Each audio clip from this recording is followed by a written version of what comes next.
One of the fun things that you can do with the cake stand template is you can actually forego needle turn applique and go with raw edge applique. And in order to do that, all you need to do is trim the template down to the dashed line. So we're basically getting rid of the seam allowance because the seam allowance is there for you to turn under the fabric when you're doing your needle turn applique. But with raw edge, we keep the edges raw, so we don't need to have any seam allowance.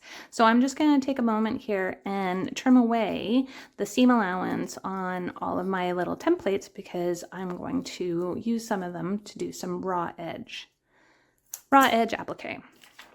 And so same thing here, you can absolutely go back to using your ruler so that you can get nice crisp lines.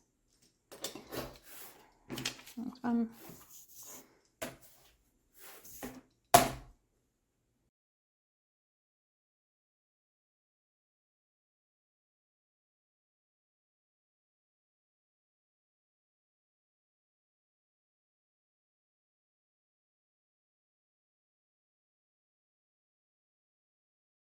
Once you have the seam allowance removed from your templates, then you're ready to use these ones for needle turn applique, giving you two options within the cake stand pattern to go with either needle turn applique or raw edge applique.